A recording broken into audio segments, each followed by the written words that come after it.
Okay so hello everyone. So ये अपना GeM physics 2025 की प्रिपरेशन की जो हमारी सीरीज चल रही है मैकेनिक्स की, तो लेक्चर नंबर 6 आज है। और पिछले लेक्चर के अंदर अपन ने थोड़ा सा फ्रिक्शन के बारे में जाना था, ड्राई फ्रिक्शन और एयर और लिक्विड के अंदर किस टाइप से ड्रैग फोर्स आता है और उससे अपन कैसे फोर्स इक्वेशन लिखते हैं, और उससे रिलेटेड बहुत सारे अच्छे सवाल अपन ने वहाँ पे डिस्कस किए थे पिछले लेक्चर के अंदर। सो अगर आपने वो देखा नहीं है तो प्लीज़ आप वो देख लीजिए, ताकि आपका पीछे का वाला पोर्शन भी कंप्लीट होता रहे, क्योंकि मैकेनिक्स ऐसी चीज़ है ना जिसमें एक कंसेप्ट नहीं, बहुत सारे कंसेप्ट मिला के एक सवाल बनते हैं। अगर मान लीजिए किसी सिस्टम के अंदर फ्रिक्शन भी आ जाएगा, किसी सिस्टम में ड्रैग फोर्स भी आ जाएगा, किसी सिस्टम में कुछ आ जाएगा, किसी सिस्टम में कुछ आ जाएगा, तो ये सारे मिला के क्वेश्चन बनेंगे। तो अगर एक लेक्चर आपने देखा और पिछला नहीं देखा तो आपको थोड़ी सी प्रॉब्लम होगी कंसेप्ट को समझने में और सवाल को समझने में। ठीक है, तो पिछले लेक्चर में मैंने आपको एक एक एच डब्ल्यू के लिए क्वेश्चन दिया था, शायद प्रोजेक्टाइल मोशन का। क्या यही सवाल था? ठीक है। सो इस क्वेश्चन को आज हम थोड़ा सा डिस्कस करेंगे, और उसके बाद आज के लेक्चर में अपन क्या पढ़ने वाले हैं थोड़ा सा उसके बारे में बता देता हूँ। सो आज अपन पहला काम हमारा क्या है कि थोड़ा सा कंस्ट्रेंट मोशन, जैसे कॉम्प्लेक्स पुली सिस्टम आ गए तो उस केस में कैसे अपन एक्सेलरेशन लिखेंगे उनके लिए, कैसे उनके बीच में रिलेशन लिखेंगे, कैसे अपन फोर्स इक्वेशन लिखेंगे, कैसे अपन उनको सॉल्व करेंगे। तो कॉम्प्लेक्स पुली सिस्टम को अपन using the constraint motion, constraint equation की हेल्प से सॉल्व करने के लिए जो कंसेप्ट जरूरी होता है वो अपन आज सीखने वाले हैं।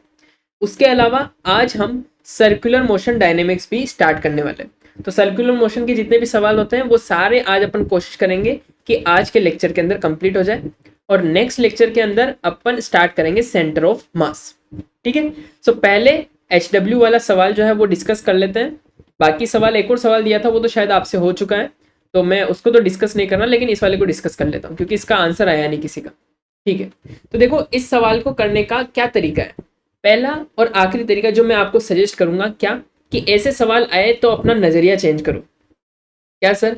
आपको क्या करना है, जो आपका सिस्टम है, जनरली अपन एक्स वाई कोऑर्डिनेट सिस्टम के अंदर इस तरीके से काम करता है, तो अगर आप इसी के अंदर इसको सॉल्व करने की कोशिश करोगे तो वो थोड़ा सा टफ हो जाएगा। बट मैं अगर आपको एक सजेशन दूं, क्या सर, आप क्या करो, अपनी पिक्चर को थोड़ी सी टिल्ट कर दो। क्या किया आपने? अपने कोऑर्डिनेट सिस्टम को टिल्ट किया। तो अगर ये एक्स था तो आपने एक्स प्राइम वाई प्राइम करके एक कोऑर्डिनेट सिस्टम लिया जो कि थोड़ा सा टिल्टेड है। कितने डिग्री से टिल्टेड है? जितने डिग्री से मेरा वेज है, 30 डिग्री से टिल्टेड है। ऐसा करने का फायदा क्या है सर? ऐसा करने का फायदा यह है कि जैसे ही आपने इसको टिल्टेड किया और हॉरिजॉन्टल और वर्टिकल डायरेक्शन के अंदर एक्सेलरेशन वेलोसिटी के कंपोनेंट अगर निकाल दिए, तो ये आपके लिए सिंपल, जैसा अपन अर्थ की सरफेस के प्रोजेक्टाइल मोशन को एनालाइज करते हैं, ठीक वैसा ही बन जाएगा। कैसे सर? चलिए इस क्वेश्चन को डिस्कस करते हैं। देखो, पहला काम क्या करना है आपको, आपको अपने कोऑर्डिनेट एक्सिस को इस तरीके से डिफाइन करना है अलोंग द वेज प्लेन। सो ये आपका एक्स प्राइम हो गया, ये आपका वाई प्राइम हो गया। अब इस कोऑर्डिनेट सिस्टम के अलोंग ही आपको अपने वेलोसिटी और एक्सेलरेशन के कंपोनेंट करने हैं। ठीक है, तो देखा जाए तो इस बॉल के ऊपर नीचे की तरफ डाउनवर्ड डायरेक्शन में अंदर एक जी एक्सेलरेशन लग रहा होगा। ठीक है, आपको क्या करना है, इस जी एक्सेलरेशन के कंपोनेंट करने along x prime and y prime. तो कैसे करेंगे सर? ये वाला एंगल 30 डिग्री है तो ये वाला एंगल कितना हो गया? 60 डिग्री। तो जी के एक कंपोनेंट करोगे आप इस डायरेक्शन में, वो कितना होगा? जी कॉस 60। और इस डायरेक्शन में कौन सा होगा? जी साइन 60 डिग्री। ठीक है सर। इसी तरीके से वेलोसिटी के भी, स्पीड के भी अपन कंपोनेंट करेंगे दो। तो 10 का कंपोनेंट करेंगे इधर 10 cos 60 और इसका 10 sin 60। तो अगर मैं इस पिक्चर को अब वापस से बनाऊं, इस पिक्चर को वापस से सीधा करके बनाऊं मेरे कोऑर्डिनेट सिस्टम में, तो ये कोऑर्डिनेट सिस्टम कैसा हो गया सर? अब ये आपका एक्स प्राइम, ये आपका वाई प्राइम। ठीक है, आपने क्या किया, यहां से एक बॉल को फेंका, ये आपकी बॉल है, इसको आपने 10 मीटर पर सेकेंड की स्पीड से फेंका था। आपके पास अब वर्टिकल डायरेक्शन में एक्सेलरेशन क्या होगा? क्या ये जी है? नहीं सर, जी साइन 60, जी साइन 60। और हॉरिजॉन्टल डायरेक्शन में एक्सेलरेशन क्या है? जी कॉस 60। और ये एंगल कितना है आपका? 60 डिग्री। और वेलोसिटी के, स्पीड के आपके कंपोनेंट कौन कौन से हैं? एक कंपोनेंट है वर्टिकल कंपोनेंट 10 साइन 60, और हॉरिजॉन्टल कंपोनेंट क्या है 10 cos 60। अब आपका प्रोजेक्टाइल मोशन कैसा हो रहा होगा, कुछ इस तरीके से। और आपसे सवाल में पूछा क्या है, this range of the projectile on inclined plane, inclined plane के ऊपर जो रेंज होगी वो ये होगी। और इसको मैंने मेरी पिक्चर को ऐसे किया और फिर वापस ऐसे कर दिया। अब ये मेरा नॉर्मल प्रोजेक्टाइल मोशन जैसा दिखने लग गया। चेंज किस चीज का है, दो चेंजेस है। पहली चीज, इसका वर्टिकल एक्सेलरेशन क्या अब जी है, नहीं, अब क्या है जी साइन 60। दूसरा चेंज क्या है, उस केस में जो अपन पढ़ते आ रहे हैं normal projectile motion on the surface of earth, उसमें क्या होता है कि हॉरिजॉन्टल डायरेक्शन में कोई एक्सेलरेशन नहीं होता। बट यहाँ पे मेरे पास क्या है, हॉरिजॉन्टल डायरेक्शन में भी एक एक्सेलरेशन है। कौन सा एक्सेलरेशन है, जी cos 60। तो अब यहाँ पे मैं अपनी इक्वेशन ऑफ मोशन लगाऊंगा।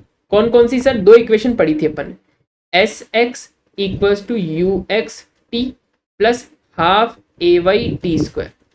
दूसरा क्या, s y equals to u y t plus half a y t square. अब जल्दी से मुझे बताएंगे आप यू एक्स कितना, यू एक्स मतलब एक्स डायरेक्शन के अंदर स्पीड का कंपोनेंट, वो कितना है सर 10 cos 60, तो 10 cos 60 डिग्री। यू वाई कितना 10 sin 60। वहां पे मेरा ए एक्स कितना होता था 0, बट यहाँ पे ए एक्स 0 है क्या, नहीं, ए एक्स कितना है जी cos 60 और ए वाई कितना है जी sin 60। सारी वैल्यू आ गई। पहला काम क्या करेंगे, टाइम ऑफ फ्लाइट निकालेंगे। सो टाइम ऑफ फ्लाइट वहां पे कैसे निकालते थे, एस वाई की हेल्प से। तो पूरे मोशन के दौरान मेरा एस वाई डायरेक्शन मतलब वाई डायरेक्शन के अंदर डिस्प्लेसमेंट कितना हुआ 0। तो यहां से एस वाई कितना है 0, इसको बराबर करूंगा किसके, u y t minus half a y t square के। सो टी कितना आ गया आपके पास 2 यू वाई अपॉन में ए वाई।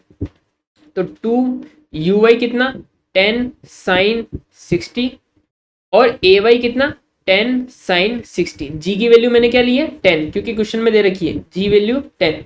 तो 10 से 10 कट गया, साइन 60 से साइन 60 कट गया, तो आंसर कितना आ गया 2 second. So time of flight कितना है मेरा 2 सेकेंड। अब मुझे क्या निकालना है, रेंज। सो रेंज मेरी क्या होती है एस एक्स होती है, range equals to s x, वो क्या है sir u x t plus half a x t square. U x कितना sir 10 cos 60, so 10 cos 60 degree into time of flight कितना 2 प्लस हाफ ए एक्स कितना 10 cos 60, ये भी 10 cos 60 into T square मतलब 2 का स्क्वायर। तो एक 2 से एक 2 की पावर कट गई, तो यहाँ से 2 और 2 4, 4 इंटू 10 40 और cos 60 कितना होता है 1/2। तो आंसर कितना आ गया 20 मीटर। तो अपने लिए इंक्लाइंड प्लेन के ऊपर रेंज ऑफ प्रोजेक्टाइल कितना होगा सर, आंसर होगा हमारा 20 मीटर। तो इस तरीके से ऐसे सवालों को इंक्लाइंड प्लेन वाले प्रोजेक्टाइल मोशन को सॉल्व करना है। और भी तरीके से सवाल बन सकता है कि जैसे अगर आपको इंक्लाइंड प्लेन ना देखे, कोई बिल्डिंग दे दी, बिल्डिंग से आपने फेंक दिया इसको, या फिर इससे एक एंगल बना के दे दिया, तो यहाँ से कितना हो जाएगा प्रोजेक्टाइल मोशन और यहाँ से रेंज कितनी होगी, इस टाइप के सवाल भी पूछे जा सकते हैं। तो आप इजीली चाहो तो कोऑर्डिनेट सिस्टम चेंज कर दो अगर इंक्लाइंड प्लेन आ रहा है, अदरवाइज उस तरीके से भी कर सकते हो। ठीक है, तो आई विल सजेस्ट कि कोऑर्डिनेट सिस्टम चेंज करके कंपोनेंट करके आसानी से हो जाएगा, उसमें आप कंफ्यूज भी नहीं होगे, तो ये तरीका बेस्ट है। ठीक है जी, चलिए अब चलते हैं आज के हमारे लेक्चर के मेन टॉपिक के ऊपर। तो देखो पहला काम अपन क्या करेंगे, सबसे पहले कंस्ट्रेंट मोशन और उसकी हेल्प से पुली रोप सिस्टम को सॉल्व करने की कोशिश करेंगे। देखो आपके पास एक केस दे रखा है, क्या दे रखा है सर, दो पुलीज दे रखी है, एक पुली है फिक्स और दूसरी पुली है मूव करने वाली। और इस पुली सिस्टम के अंदर 3 ब्लॉक्स हैं, ब्लॉक A1, ब्लॉक 2, ब्लॉक 3। तीनों के मासेज भी आप एज्यूम कर सकते हैं। सो 1 का मास क्या है M1, 2 का मास क्या है M2 और 3 का मास क्या है M3।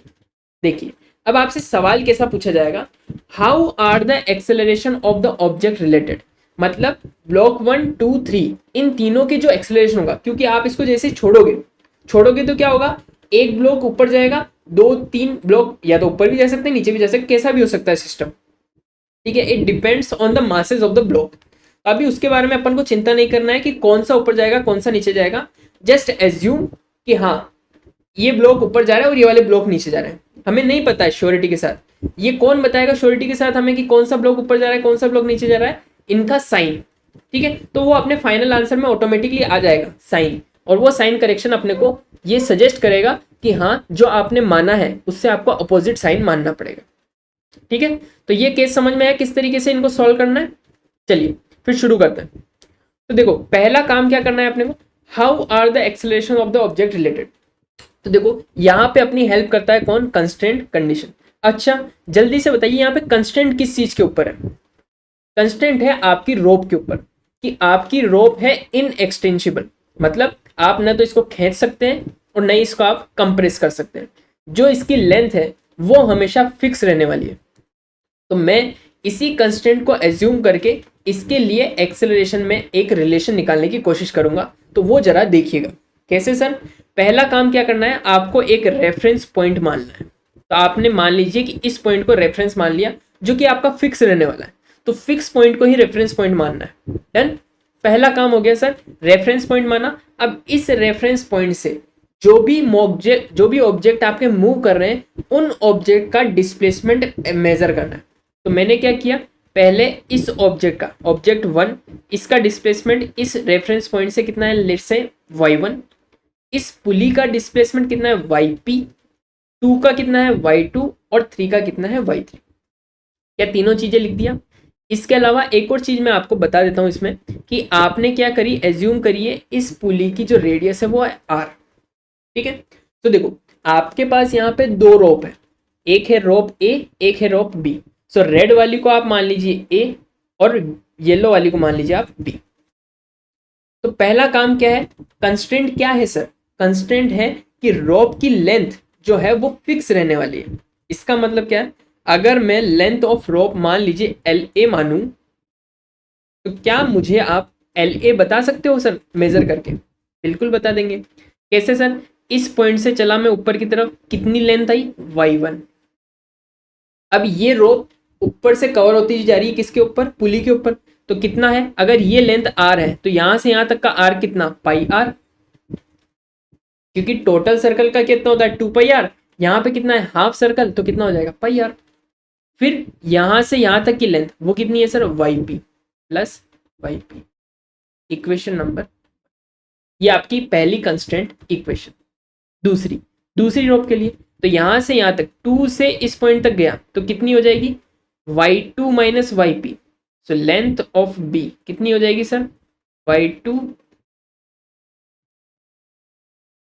लेंथ ऑफ b कितना हो जाएगा, y2 माइनस yp प्लस यहां पे आ गया मैं, अब यहां से यहां तक की पाई r प्लस अब यहां से यहां तक की तो y3 minus yp, y3 minus yp।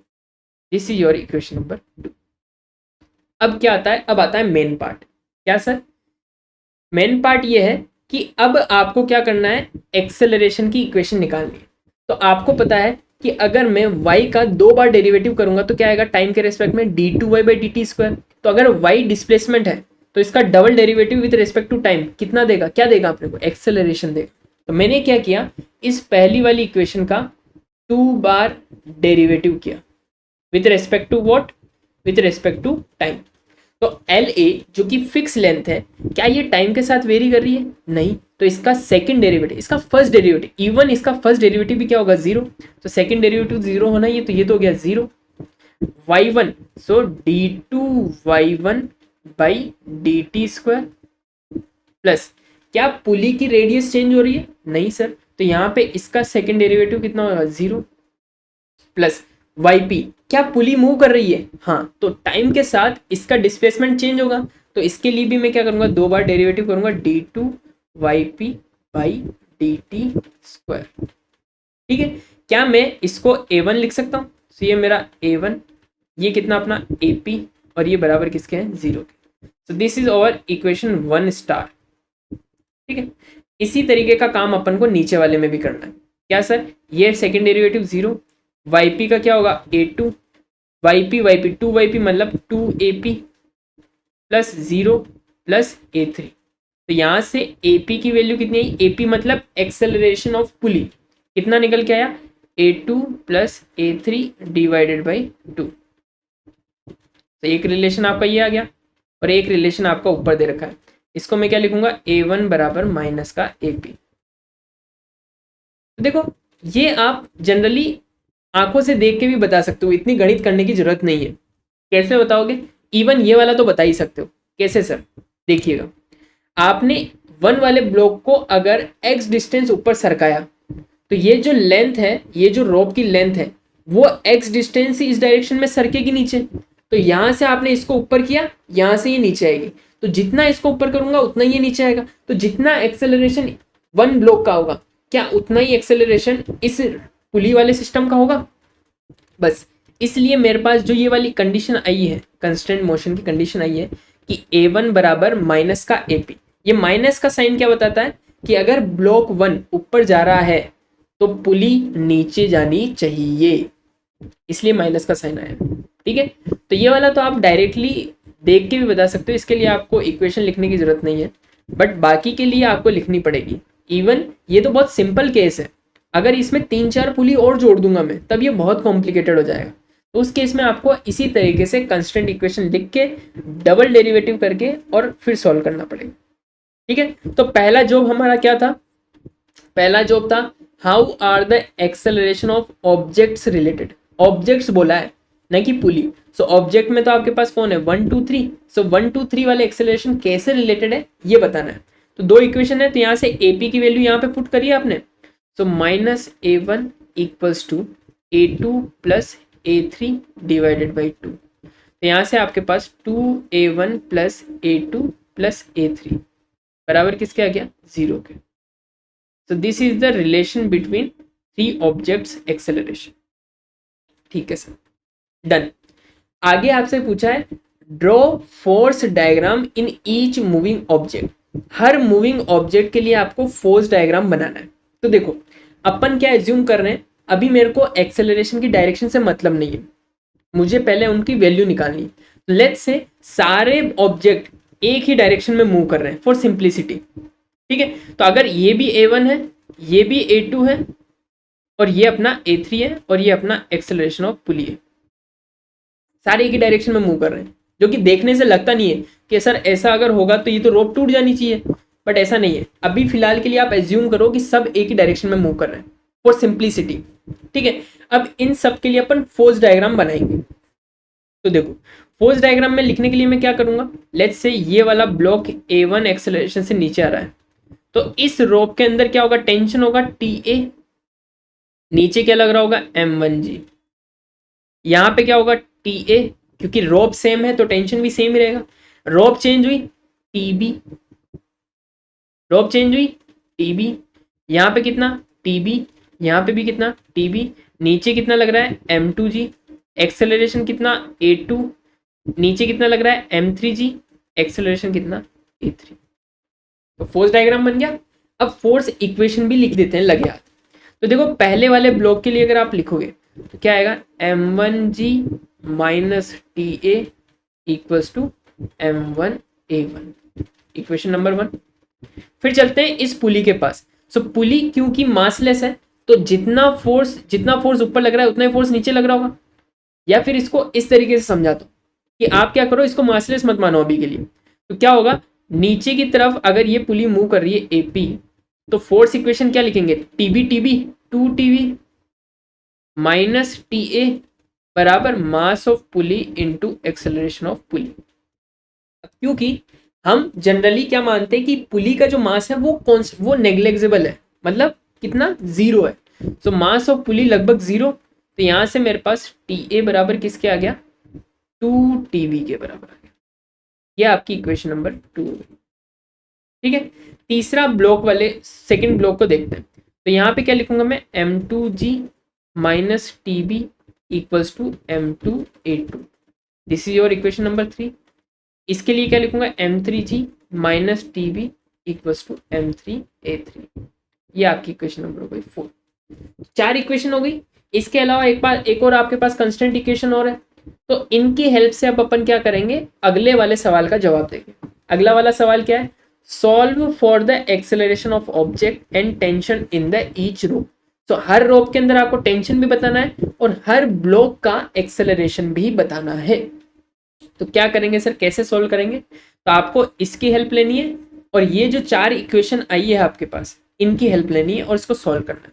देखो पहला काम क्या, पहला आप करो a1 a2 a3 की वैल्यू निकाल के आपकी कंस्ट्रेंट इक्वेशन में रख दो। उससे क्या आएगा, आपके टेंशन आ जाएगा। तो देखो यहां से a1 की वैल्यू क्या आएगी, a1 इक्वल्स टू क्या, g minus T A upon में m1। यहां से a2 की वैल्यू कितनी आएगी, g minus t b upon में m2। और a3 की वैल्यू कितनी आ गई, g minus t b upon में m3। एक और काम आप क्या कर सकते हो कि यहां से टी ए की वैल्यू पुट कर दो यहाँ पे। सो a1 कितना बन गया, g माइनस 2tb अपॉन में m1। ठीक है, तो a1 a2 a3 की वैल्यू इसमें पुट करेंगे। सो 2 a1 कितना, g माइनस 2tb अपॉन में m1 plus g minus TB upon में m2 plus g minus TB upon में m3 इक्वल्स टू 0। डन है जी। यहां से आप क्या करोगे, इन दोनों को ऐड करोगे तो कितना गया, 4g इक्वल्स टू 4 अपॉन में m1 प्लस 1 अपॉन में m2 प्लस 1 अपॉन में m3 अपॉन ब्रैकेट टीबी। क्या किया सर, एक बार वापस से बताइए। तो देखो 2 को अंदर मल्टीप्लाई किया, 2g बन गया, 2g g g 4g बन गया। 2 को अंदर मल्टीप्लाई किया 4tb अपॉन में m1, नेगेटिव नेगेटिव नेगेटिव सारों को उस डायरेक्शन में ले गया तो सारे पॉजिटिव हो गए और tb को मैंने कॉमन ले लिया। तो यहाँ से tb की वैल्यू जो निकल के आई है मेरे पास वो कितनी आई है, 4g अपॉन में 4 अपॉन में m1 प्लस 1 अपॉन में m2 प्लस 1 अपॉन में m3। तो ये हो गई टीबी की वैल्यू। क्या आप टीए की वैल्यू भी निकाल सकते हो? टीए क्या है, TA is 2 times of TB. तो 2 टाइम्स ऑफ टीबी मतलब 8g अपॉन में दिस। ये हो गया। अब टीए टीबी की वैल्यू निकल चुकी है, तो टीए टीबी की वैल्यू अगर आप निकाल चुके हो तो आप फिर से इन इक्वेशन में पुट करके क्या a1 a2 a3 की वैल्यू निकाल लोगे। हाँ, तो बस इस तरीके से इसको सॉल्व करके एक्सेलरेशन, टेंशन, सब कुछ आप निकाल सकते हो। ठीक है जी, कर लोगे, a1 a2 a3 की वैल्यू निकाल लोगे तुम लोग। ठीक है, चलिए अब अपन अगला केस डिस्कस करते हैं। नेक्स्ट केस है आपका एक्सेलरेटिंग वेज वाला। तो इसको भी आप चाहो तो, वैसे तो अपन इसको सूडो फोर्स से भी करेंगे जब अपन थोड़ा सा आगे पढ़ेंगे तो, बट इसको आप कंस्टेंट मोशन से भी सॉल्व कर सकते हो। कैसे सर, चलिए इसके बारे में थोड़ा सा डिस्कस करते हैं। तो क्या करेंगे अपन एक पहला काम रेफरेंस पॉइंट मानेंगे। तो ये आपने एक रेफरेंस पॉइंट मान लिया। इस रेफरेंस पॉइंट से इस ब्लॉक का मान लीजिए डिस्टेंस कितना है, x1। ठीक है, और यहां से आपके वेज की डिस्टेंस कितनी है, x2। यहां से इसकी हाइट कितनी है, y1। ठीक है, तो अब क्या करना है आपको, इसके लिए कंस्ट्रेंट इक्वेशन लिखनी है। तो देखो अगर ये आपका एंगल फाई है तो आपकी कंस्ट्रेंट इक्वेशन आप क्या लिखोगे। तो यहाँ पे आपने फिर से मान लीजिए, यहाँ पे आपने अपना कोऑर्डिनेट सिस्टम बनाया। तो इस कोऑर्डिनेट सिस्टम से यहाँ तक की डिस्टेंस आपकी मान लीजिए x1 थी, ये हाइट आपके पास y1 थी, यहाँ से यहाँ तक वेज से इसकी डिस्टेंस कितनी थी, x2। और मान लीजिए कि ये जो वेज है ये l लेंथ का वेज है। ठीक है, तो अब बताइए मुझे, अगर मैं आपसे बोलूं कि क्या ये एंगल चेंज होने वाला है वेज का, कभी नहीं, तो क्या मैं इसकी हेल्प से एक कंस्टेंट सोच सकता हूं? हाँ सर, तो tan फाई क्या होगा, इसकी हाइट कितनी है सर, y1। और यहां से यहां तक की जो डिस्टेंस है वो कितनी है, यहां से यहां तक की डिस्टेंस कितनी है, l plus x2 minus x1। l plus x2 minus x1 कैसे लिखे सर, देखो इस ओरिजिन से यहां तक की डिस्टेंस कितनी, l प्लस x2। मुझे कहां से कहां तक की चाहिए, यहां से यहां तक की, तो मैं क्या करूंगा, इसमें से x1 घटा दूं तो मेरे पास ये डिस्टेंस आ जाएगी। तो यहाँ पे मैंने क्या लगा दिया, tan फाई। तो tan फाई बराबर क्या होता है, लंब बटा आधार मतलब y1 अपॉन में दिस लेंथ, वो की क्या है l plus x2 minus x। तो यहाँ से y1 मेरे पास क्या आ गया tan फाई जो कि मेरा कांस्टेंट है, bracket l plus x2 minus x constant बन गया। इसका क्या करो, दो बार डेरिवेटिव करो, तो ये क्या आ गया अपने पास d2y1 by d t square equals to tan phi constant रहने वाला है, l क्या है फिक्स है, वेज की लेंथ थोड़ी ना चेंज हो रही है, तो ये क्या हो जाएगा 0 plus d2x2 by d t square minus d2x1 by d t square. तो यहां से d2y1 by d t square मतलब क्या, acceleration of m in y direction. ठीक है, तो वो कितना होगा g equals to tan phi d2x2 by d t square, मतलब इस वेज का एक्सेलरेशन जो कि मेरे को दे रखा है a, तो यहां पे क्या लिखूंगा a minus d2x1 by d t square जो कि किसका एक्सेलरेशन है, ब्लॉक का एक्सेलरेशन। तो यहां से मेरे पास निकल के क्या आया g cot फाई माइनस का g cot phi equals to a minus acceleration of m। तो a इक्वल्स टू कितना गया a plus g cot phi. This is your answer. ठीक है, तो इस तरीके से आप कंस्टेंट मोशन की हेल्प से भी सॉल्व कर सकते हैं और बाकी अपन उसको उस तरीके से भी करेंगे। देन चलिए अब अपन स्टार्ट करते हैं आज का हमारा topic, that is circular motion dynamics. तो देखो सर्कुलर मोशन डायनेमिक्स बताने से पहले मैं थोड़ा आपको बताता हूँ कि आखिर सर्कुलर मोशन होने के लिए क्या चीज की जरूरत होती है। तो देखो सर्कुलर मोशन करना है इसका मतलब स्पीड कांस्टेंट भी रह सकती है और वेरी भी कर सकती है, दोनों केस हो सकते हैं। बट अगर वो कांस्टेंट यूनिफॉर्म स्पीड के साथ मोशन कर रही है, तो देखो स्पीड कांस्टेंट है बट वेलोसिटी कांस्टेंट है क्या, नहीं, वेलोसिटी कांस्टेंट नहीं है क्योंकि डायरेक्शन चेंज हो रही है। भले ही मैग्नीट्यूड सेम है बट डायरेक्शन चेंज होने की वजह से वो क्या है, अपने पास वेलोसिटी चेंज हो रही है। अब इस डायरेक्शन को चेंज करने के लिए एक फोर्स जिम्मेदार होता है, that is known as centripetal force.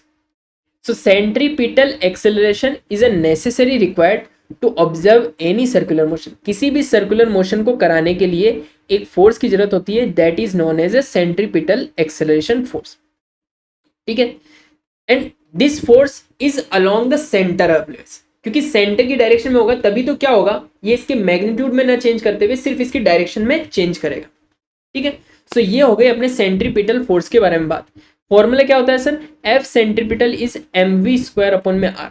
We जहां पे क्या है अपनी स्पीड, आर अपनी क्या है distance of an object with the origin.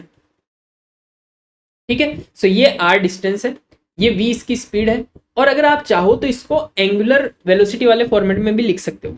So we बराबर क्या होता है ओमेगा आर, तो यहां से v की वैल्यू पुट करेंगे तो क्या आ गया m omega square r square upon में r से r कैंसिल हो गया। सो f सेंट्रीपिटल आपके पास m ओमेगा स्क्वायर r भी होता है। अब बात करते हैं क्या सर ये एक नया टाइप का फोर्स है, क्या centripetal is a new kind of force, नहीं, आंसर क्या है नहीं। सो आपके पास सवाल ये आपको समझने के लिए, is it a new physical force, answer is no. तो सर आखिर सेंट्रीपिटल फोर्स क्या है, क्या एक नया फोर्स है क्या, नहीं, सेंट्रीपिटल फोर्स एक चोला है। चोला मतलब ये एक्चुअल में कोई फोर्स नहीं है, बस एक नाम है, बट इस फोर्स को प्रोवाइड कराने वाले डिफरेंट डिफरेंट फोर्सेस होते हैं। क्या मतलब है सर कि सेंट्रीपिटल फोर्स एक रिक्वायरमेंट है और वो requirement different different type of force fulfil करते हैं। और ये रिक्वायरमेंट क्यों पड़ती है, क्योंकि आपको वेलोसिटी के अंदर चेंज करना है, और वो कैसे, डायरेक्शन में चेंज करके। और डायरेक्शन में चेंज कैसे करेंगे, जब आपके पास acceleration along the radial direction हो। तो पहली चीज, this is a requirement of force, requirement है ये हमारी किसके लिए, सर्कुलर मोशन के लिए। क्या ये एक नए टाइप का फोर्स है, नहीं, दिस इज काइंड ऑफ ए चोला। चोला समझते हो कि कपड़े पहन लिए और बदल गया आदमी, उसी तरीके का। और ये कपड़े कौन देता है इनको, tension is a centripetal force, gravitational force is a centripetal force, coulomb force is a centripetal force. तो देखो अब सर्कुलर मोशन दिखाऊंगा कि आपने क्या किया, एक रोप ली, रोप के ऊपर कंकर फेंका, कंकर बांधा और इसको घुमाना स्टार्ट किया। तो ये रोप के अंदर जो टेंशन है ये क्या कर रहा होगा, इसको सेंट्रीपिटल फोर्स प्रोवाइड कर रहा होगा। तो ये आपके पास रोप, इस रोप से आपने कंकर को फेंका और घुमाना स्टार्ट किया, तो घुमाना स्टार्ट किया तो ये रोप की वजह से ये कंकर आपको घूम रहा होगा और इस रोप के अंदर एक टेंशन होगा, ये टेंशन ही क्या है आपका सेंट्रीपिटल फोर्स है। So tension is over centripetal force here. Similarly gravitational force में क्या है, लेट्स से ये आपका m1 है, ये आपका m2 है, दोनों आपस में क्या कर रहे हैं, रिवॉल्व कर रहे हैं इन अ सर्कुलर मोशन। तो यहाँ पे जो ग्रेविटेशनल फोर्स होगा वो अपने लिए क्या कर रहा होगा, सर्कुलर मोशन में मूव कराने के लिए सेंट्रीपिटल फोर्स को दे रहा होगा। सो जी m1 m2 अपॉन में r square is over centripetal force that is mv square upon में r। सो लेट्स से अगर ये वाला मूव कर रहा है, m2 मूव कर रहा है, तो यहाँ पे भी क्या आ जाएगा, m2 आ जाएगा। ठीक है। सिमिलरली कुलाम फोर्स के अंदर भी आप मान सकते हो। सो लेट्स से अपने पास ये q चार्ज है q1 और ये आपके पास q2 चार्ज है, दोनों आपस में क्या कर रहे हैं, रिवॉल्व कर रहे हैं। तो मैं क्या बोलूंगा, k q1 q2 अपॉन में r square is equals to क्या, f सेंट्रीपिटल। तो इस तरीके से डिफरेंट फॉर्म के अंदर सेंट्रीपिटल एक्सेलरेशन सर्कुलर मोशन के लिए आपको प्रोवाइड कराते हैं। कौन कौन, टेंशन हो गया, ग्रेविटेशनल फोर्स हो गया, कुलाम फोर्स हो गया, और कभी कभी तो फ्रिक्शन फोर्स भी आपको as a centripetal force provide कराता है for concluding the circular motion. ठीक है, चलिए अब कुछ केस कंसिडर करते हैं। जैसे एक और चीज होती है सेंट्रीफ्यूगल फोर्स। अब सेंट्रीफ्यूगल फोर्स क्या होता है और सेंट्रीपिटल फोर्स क्या होता है। तो सेंट्रीपिटल फोर्स आप कब मेजर करते हैं, जब आप इनर्शियल फ्रेम में हो, मतलब आप ग्राउंड पे खड़े हो और कोई बंदा कंकर घुमा रहा है तो आप उसको बैठ के ऑब्जर्व कर रहे हो। तो इस केस में आप इनर्शियल फ्रेम में हो, आप रुके हुए फ्रेम में हो, आप ऐसे फ्रेम में हो जो जिसका एक्सेलरेशन 0 है। This is the inertial frame, right. तो इनर्शियल फ्रेम की डिफरेंशिएशन क्या होती है कि ऐसा फ्रेम जो कि क्या है, जिसका एक्सेलरेशन 0 हो, या तो वो रेस्ट पे हो या फिर वो यूनिफॉर्म स्पीड के, यूनिफॉर्म वेलोसिटी के साथ मूव कर रहा हो। This is known as inertial frame. Non inertial frame क्या होता है, जिसका एक्सेलरेशन 0 नहीं होता है। ठीक है, तो पहला केस क्या कि अब आप क्या कर रहे हो, आप ग्राउंड पे खड़े होके जिसका एक्सेलरेशन 0 है, आप वहां से बैठे बैठे ऑब्जर्व कर रहे हो किसी सर्कुलर मोशन को। तो उस केस में जो लगने वाला फोर्स होगा, जो इसको सर्कुलर मोशन करा रहा होगा, वो कौन है, वो है सेंट्रीपिटल फोर्स। बट अगर आप उस फ्रेम में ही बैठ गए जो कि घूम रहा है, जो कि एक्सेलरेट कर रहा है, तो उस केस में आपके रेस्पेक्ट में तो वो ऑब्जेक्ट रेस्ट पे है, तो इसको रोप को तना कौन रख रखा है, इस ग्रेविटेशनल ऑब्जेक्ट्स को कौन बांधे रखा है, तो ये आप कैसे बताओगे। तो उस केस में आपको एज्यूम करना पड़ता है कि एक फोर्स है that is known as centrifugal force, जो कि जिम्मेदार है यहाँ पे इस सर्कुलर मोशन को कराने के लिए। सो नॉन इनर्शियल फ्रेम के अंदर आपके पास कौन आता है, एक स्यूडो फोर्स आता है दैट इज सेंट्रीफ्यूगल फोर्स। तो आप इसको पढ़िए एक बार, when observer rotates he is accelerated by centripetal acceleration as well, hence a pseudo force must be applied on object which is called as centrifugal force। क्या समझ में आया। दोनों में एक बहुत अच्छा डिफरेंस जो आपको याद रखना चाहिए कि सेंट्रीपिटल एक्सेलरेशन या centripetal force is observe in inertial frame and centrifugal force is observed in non inertial frame. ठीक है, बस इतनी सी चीज याद रखोगे, बस काम हो जाएगा। बट दोनों का मैग्नीट्यूड सेम होता है, इसका भी mv स्क्वायर अपॉन r, इसका भी mv स्क्वायर अपॉन। ठीक है, चलिए अब थोड़ा सा एग्जाम्पल से इनको समझने की कोशिश करते हैं कि आखिर से सर्कुलर मोशन किस तरीके से हमारे लिए एप्लीकेबल है, किस तरीके से इनकी एप्लीकेशंस होती हैं, कैसे अपन इनके लिए प्रॉब्लम्स को सॉल्व करते हैं। तो देखो पहला एग्जाम्पल है जियो सिंक्रोनाइज ऑर्बिट। तो देखो आपने देखा होगा कि आपकी अर्थ के चारों ओर बहुत सारे सैटेलाइट्स भेजे जाते हैं, तो उनमें से कुछ सैटेलाइट्स ऐसे होते हैं जो कि अर्थ के अराउंड बहुत फास्टली मूव करते हैं, कुछ बहुत धीरे मूव करते हैं, और कुछ ऐसे होते हैं जो अर्थ के टाइम पीरियड के साथ साथ मूव करते हैं, मतलब अर्थ के साथ साथ ही मूव करेंगे। अर्थ अगर 24 घंटे में एक बार रोटेट कर रही है तो वो सैटेलाइट भी 24 घंटे में एक बार चक्कर लगाएगा। तो दीज काइंड ऑफ सैटेलाइट जिनका टाइम पीरियड अर्थ के टाइम पीरियड के साथ मैच करता है, उन सैटेलाइट्स को अपन बोलते हैं जियो सिंक्रोनाइज ऑर्बिट सैटेलाइट या जियो सिंक्रोनाइज सैटेलाइट्स। तो अपन को क्या करना है, अपने को एक टास्क मिला है, what is the radius of orbit of A Jio stationery satellite, ये कैलकुलेट करने का। क्योंकि हम एज्यूम कर रहे हैं कि ये जो जियो स्टेशनरी सैटेलाइट है वो सर्कुलर ऑर्बिट में मूव कर रहे हैं। तो सर्कुलर ऑर्बिट में मूव कर रहे हैं तो अपन आराम से यहाँ पे सर्कुलर डायनेमिक्स लगा सकते हैं, इसलिए हमको इसका एप्लीकेशन पता होना चाहिए। ठीक है, तो समझ में आया। पहला काम क्या कि जियो सिंक्रोनाइज ऑर्बिट होते क्या है सर, ऐसे ऑर्बिट जिनका टाइम पीरियड अर्थ के टाइम पीरियड के साथ मैच होता है, these are called geo synchronize orbit. तो अपन क्या करेंगे, ऐसा कुछ करने के लिए, ऐसा करने के लिए कि आपका ऑर्बिट और सैटेलाइट का ऑर्बिट दोनों मैच हो जाए, तो आप क्या करोगे, उसको एक सर्टेन पोजीशन के ऊपर रखोगे। आपको क्या करना है, उस पोजीशन की वैल्यू ही फाइंड आउट करनी। So what is the radius of orbit of a geostationary satellite? This is the one task for us. आपको डाटा में क्या दे रखा है कि a geostationary goes around a earth in 23 hour 56 minute और 4 second. ये time है कि अर्थ का जनरली ऐसा होता है कि जियोस्टेशनरी सैटेलाइट जो है उसका टाइम पीरियड ऐसा होता है 23 घंटे 56 मिनट 4 सेकेंड, और अर्थ का भी इतना ही होता है। ठीक है, तो आपको इसी डाटा के अकॉर्डिंग आपको सॉल्व करना है कि रेडियस ऑफ ऑर्बिट क्या होगी जियो सिंक्रोनाइज सैटेलाइट के लिए। तो पहला काम क्या सर, ये हमारी अर्थ, दिस इज ओवर अर्थ, इस अर्थ की कुछ रेडियस है आर, और होगा क्या कि एक सैटेलाइट होगा, दिस इज ओवर सैटेलाइट। ये सैटेलाइट क्या कर रहा है, सर्कुलर ऑर्बिट के अंदर रिवॉल्व कर रहा है अराउंड द अर्थ। ठीक है सर, इसकी यहां से यहां तक की डिस्टेंस मान लीजिए स्मॉल आर है।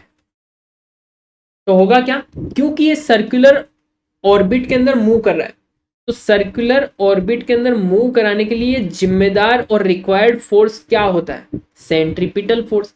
और ये सेंट्रीपिटल फोर्स mv² अपॉन में आर, इसको, इस सैटेलाइट को कौन प्रोवाइड करा रहा होगा, क्या ग्रेविटेशनल फोर्स प्रोवाइड करा रहा होगा। ग्रेविटेशनल फोर्स किस किस के बीच में, अर्थ और इस सैटेलाइट के बीच में।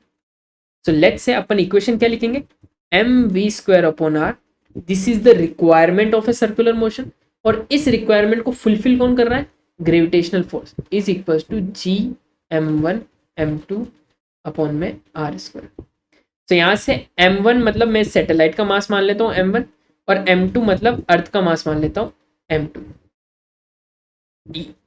तो यहां से मेरे पास क्या है, आर से आर कैंसिल, सो आर की वैल्यू आ गई अपने पास GME अपॉन में v²।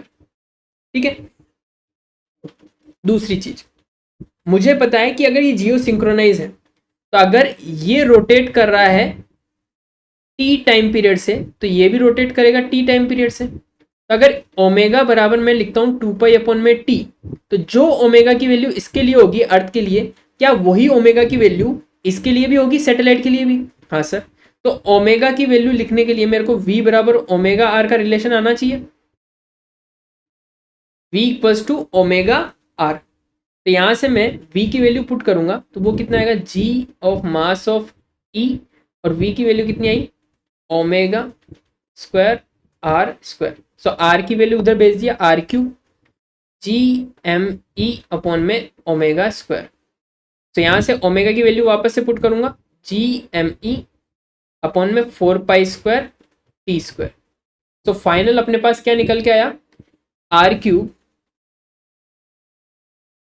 अपने पास क्या निकल के आया, r³ equals to g mass of Earth upon में 4π² t²।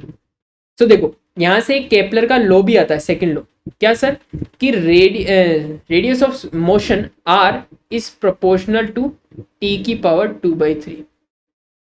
ठीक है, ये पढ़ेंगे अपन जब अपन ग्रेविटेशन पढ़ेंगे तब, तो अभी इसको साइड में रखते हैं।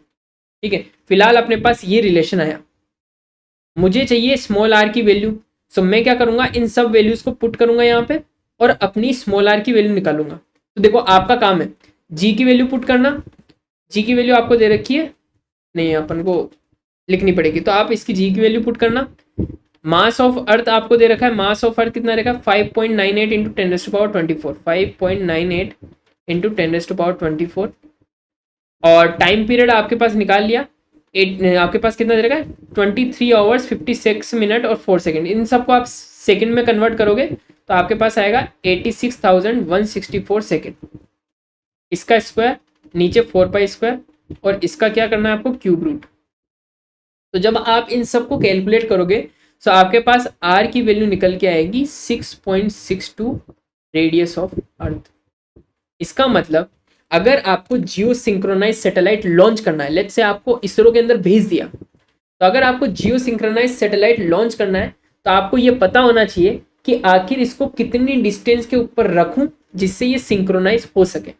तो वो डिस्टेंस कितनी होगी, सेंटर ऑफ अर्थ से 6.62 टाइम्स रेडियस ऑफ अर्थ। मतलब ये डायग्राम तो गलत बना है हमसे, ये अगर रेडियस आर है तो इससे 6 गुनी हो, तो 1 2 3 4 5, ठीक है, 3 2 5 और 6, 6.62 मतलब यहाँ पे आपका सैटेलाइट होगा इतनी डिस्टेंस के ऊपर।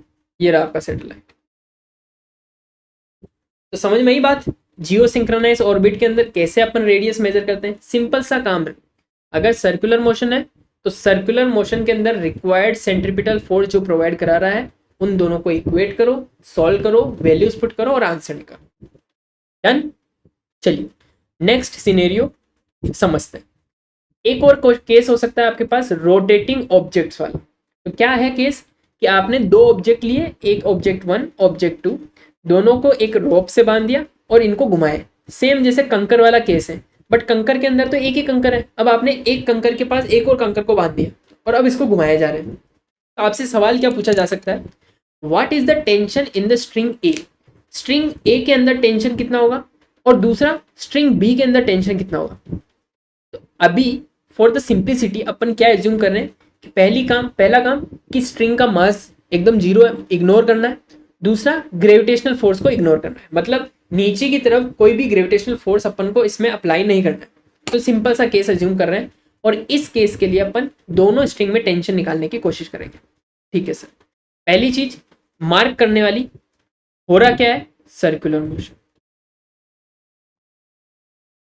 सर्कुलर मोशन के लिए रिक्वायरमेंट किसकी होती है, रिक्वायरमेंट सेंट्रीपिटल फोर्स की। ये सेंट्रीपिटल फोर्स यहां पे कौन प्रोवाइड करा रहा है, मैंने बताया था आपको 3-4 ऐसे फोर्स है जो सेंट्रीपिटल फोर्स प्रोवाइड कराते हैं। यहाँ पे कौन है, वो रोप के अंदर होने वाला टेंशन। तो यहाँ पे सेंट्रीपिटल एक्सेलरेशन, सेंट्रीपिटल फोर्स कौन प्रोवाइड करा रहा है, टेंशन। ठीक है सर, तो अपन क्या करते हैं, सबसे पहले ब्लॉक 1 के लिए देखते हैं। सो ब्लॉक 1, क्या ब्लॉक 1 सर्कुलर मोशन कर रहा है और इसकी एंगुलर वेलोसिटी 1 की एंगुलर वेलोसिटी और 2 की एंगुलर वेलोसिटी सेम है। तो आप क्या करोगे, इस ब्लॉक पर जो सेंट्रीपिटल फोर्स है वो कितना है, m ओमेगा स्क्वायर इंटू इसकी डिस्टेंस यानी d। अब ये सेंट्रीपिटल फोर्स कौन प्रोवाइड करा रहा होगा, क्या टेंशन प्रोवाइड करा रहा होगा। अब टेंशन में से भी कौन सा वाला टेंशन, तो देखो अगर ध्यान से देखोगे इस ब्लॉक के ऊपर एक टेंशन लग रहा है इस डायरेक्शन में TA और एक टेंशन लग रहा है इस डायरेक्शन में TB। तो सेंट्रीपिटल फोर्स कौन प्रोवाइड करा रहा होगा, TA माइनस TB। क्या बात समझ में आई। अच्छा, TA माइनस TB ही क्यों किया, क्योंकि मेरे सेंट्रीपिटल फोर्स की डायरेक्शन है इनवर्ड, तो जिस डायरेक्शन में होगा वही डोमिनेट करेगा, तो TA minus TB। This is और इक्वेशन नंबर 2। ब्लॉक 2 के लिए, ब्लॉक 2 के लिए देखा तो यहाँ पे इसकी डिस्टेंस कितनी है 2D। सो m, अगर इसका मास सेम है क्या, लेट्स से दोनों का मास सेम नहीं है, m1 और m2, omega square into distance कितनी 2D। यहाँ पे सेंट्रीपिटल फोर्स प्रोवाइड कराने के लिए जिम्मेदार कौन, क्या यहाँ पे TA का भी कुछ रोल है, नहीं, इस ब्लॉक पे लगने वाला कौन, TB। सो क्या होगा यहाँ पे इक्वल किसके होगा, ये TB के। दिस इज और इक्वेशन नंबर, TA आ गया, TB आ गया, दोनों की वैल्यू निकल गई। चलिए, तो यहां से TB की वैल्यू आप डायरेक्टली लिख सकते हो क्या sir, m2 omega square 2m2 omega square d। और इस TB की वैल्यू जब यहाँ पे पुट करोगे, TB equals to 2m2 omega square d, ये वैल्यू जब यहाँ पे पुट करोगे तो TA की वैल्यू कितनी आ जाएगी, 2m2 plus m1 omega square d। So this is the TA and TB की वैल्यू। क्या बात गई दिमाग में, थोड़ी थोड़ी, बस थोड़ी थोड़ी भी अगर जा रही है तो मेरा काम बन रहा है। क्योंकि इस थोड़े थोड़े को मैं कब पूरा पूरा कर दूंगा ये आपको पता नहीं चलेगा। ठीक है, सो अपन ने दो दो क्या तीन केस कंसीडर कर लिए, दो केस कंसीडर कर लिए। ठीक है, पहला जियो सिंक्रोनाइज ऑर्बिट वाला और दूसरा रोटेटिंग ऑब्जेक्ट वाला। तो एक के अंदर सेंट्रीपिटल फोर्स कौन प्रोवाइड करा रहा था, एक के अंदर प्रोवाइड करा रहा था ग्रेविटेशनल फोर्स और दूसरे के अंदर कौन करा रहा है, टेंशन फोर्स। अभी और पढ़ेंगे, एक और केस कंसीडर करते हैं, ये वाला है टेंशन इन अ रोप। तो अगेन ये थोड़ा सा अच्छा क्वेश्चन है, इसलिए मैंने इसको एज अ केस बना के दे दिया है। तो इसको मैं अभी लास्ट में कराता हूँ, पहले एक और केस कंसीडर कराना है मेरे को, ये वाला। ठीक है, object sliding in a circular orbit on an inside of a cone. तो अगर आपके पास ये कॉन है, इस कॉन के अंदर आपने एक बॉल को फेंका और वो बॉल क्या कर रही है, इस प्लेन के अंदर सर्कुलर मोशन कर रही है। तो आइसक्रीम वाला कौन जानते हो, आइसक्रीम वाला कौन, या फिर आपने मौत का कुआं देखा होगा, ये सबसे अच्छा एग्जाम्पल है, मौत का कुआं देखा होगा। अभी एक वो बिग डॉग्स करके एक गाना भी है, बहुत फेमस हो रखा है, वो भी मौत के कुएं पर ही बना हुआ है, इंडिया का गाना है ना। तो देखो उसमें क्या होता है कि आपके पास जैसे मोटरसाइकिल वगैरह है, वो क्या करती है, एक सर्कुलर लूप के अंदर मूव करती है एक ही पोजीशन के ऊपर। ठीक है, सो उसी का केस है। ठीक है, तो यहाँ पे क्या है, इस वी कॉन के अंदर ये बॉल मूव कर रही है सर्कुलर ऑर्बिट के अंदर। अगेन सर्कुलर आ गया, तो ये रिक्वायरमेंट कौन फुलफिल करेगा, वो फोर्स अपने को ढूंढना है बस। अगर वो फोर्स आपने ढूंढ दिया तो आपका क्वेश्चन हो जाएगा। तो यहाँ पे सर्कुलर मोशन के लिए जो सेंट्रीपिटल चाहिए फोर्स, एफ सेंट्रीपिटल, वो किधर होगा, इस डायरेक्शन में होगा। क्या होगा सर, लेट्स से अगर ये वाली जो रेडियस है यहाँ से यहाँ तक की आर है, ये आर रेडियस है, इसको थोड़ा सा डायग्राम को सही बना देता हूँ। ये मेरा एंगल यहाँ से यहाँ तक की थीटा है, ये रेडियस आर है, तो सेंट्रीपिटल फोर्स कितना लग रहा होगा, एम वी स्क्वायर अपॉन में आर। अब यहाँ पे ये प्रोवाइड कराने वाला कौन है, ये बड़ी बात है। तो देखो यहाँ पे कौन प्रोवाइड करा रहा होगा, नॉर्मल फोर्स। ये डायरेक्शन में लग रहा है क्या, नॉर्मल फोर्स एन। इस एन के आप दो कंपोनेंट करोगे, तो अगर ये एंगल थीटा है तो ये 90 माइनस थीटा, तो ये वाला क्या होगा, थीटा। एन का एक कंपोनेंट क्या, एन कोस थीटा, और एक कंपोनेंट क्या, एन साइन थीटा। तो एन साइन थीटा को बैलेंस कौन कर रहा होगा, एम जी, और एन कोस थीटा मेरे को क्या प्रोवाइड करा रहा होगा, सेंट्रीपिटल फोर्स। तो यहां से क्या लिखूंगा, एन कोस थीटा। क्या बात समझ में आई। और दूसरी इक्वेशन क्या लिखूंगा, एन साइन थीटा बराबर एम जी। मुझे क्या पूछा गया है सवाल के अंदर, consider object moving in a cone without friction. Friction नहीं है मेन इंपॉर्टेंट चीज अभी, with constant speed v0, find the radius of a circular path and time period. पहला काम क्या करना है, radius of the circular path निकालना, मतलब आर निकालना है। ठीक है, तो आर निकालने के लिए क्या करूंगा, मैं एन की वैल्यू को पुट कर देता हूं यहाँ पे। तो एन कितना है मेरे पास, एन है एम जी अपॉन में साइन थीटा। तो आर मेरे पास आ गया m v zero square upon में एन यानी एम जी अपॉन में sine theta into cos theta. So cos theta upon में sine theta, cot theta, cot theta ऊपर जाएगा तो टेन थीटा, ये से ये कट गया, वी नॉट स्क्वायर अपॉन में g tan theta. So radius आपसे पूछे find the radius of the circular path, तो वो रेडियस कितनी निकल के आई, v not square g upon में v not square g into tan theta. ठीक है सर, अब आपसे पूछता हूं मैं टाइम पीरियड कितना होगा sir. So t equals to क्या होता है, टू पाई आर अपॉन में वी होता है, और वी यहाँ पे क्या है, वी जीरो, आर की वैल्यू पुट करोगे तो यहाँ से क्या आ जाएगा, टाइम पीरियड आपके पास आ जाएगा, यहीं पे कर देता हूँ है ना, v not two pi v not upon में जी टेन थीटा। तो टाइम पीरियड भी आ गया और आर भी आ गया, धन भी आ गया और धन भी आ गया। ठीक है, तो इस तरीके से आपको इसको सॉल्व करना है। चलिए एक और केस, लास्ट केस अपन डिस्कस करेंगे, coin on A rotating turn table. तो आपके पास क्या है, एक रोटेटिंग टेबल है, इस टेबल के ऊपर आपने एक दूरी के ऊपर, सेंटर से एक दूरी के ऊपर एक कॉइन को रख दिया है। इंपॉर्टेंट थिंग क्या है कि ये टेबल फ्रिक्शन वाली है, मतलब कॉइन और सरफेस के बीच में एक फ्रिक्शन फोर्स लग रहा होगा। ठीक है, अब आपसे पूछा जा रहा है what is the maximum angular speed omega max such that the coin does not split. तो आप इसको रोटेट करोगे, तो आप ये सिंपली घर पे भी एक्सपेरिमेंट कर सकते हो। क्या, गोल टेबल है, इस गोल टेबल के ऊपर आप किसी ऑब्जेक्ट को रखे और इसको घुमाना स्टार्ट किया, तो क्या होगा, एक टाइम पे तो ये साथ साथ ही रहेगा उस टेबल के ऊपर, बट आपने स्पीड घुमा दी और तेज कर दी, तो तेज करेंगे तो क्या होगा, वो ऑब्जेक्ट फिक जाएगा, दूर चला जाएगा, गिर जाएगा बाहर की तरफ।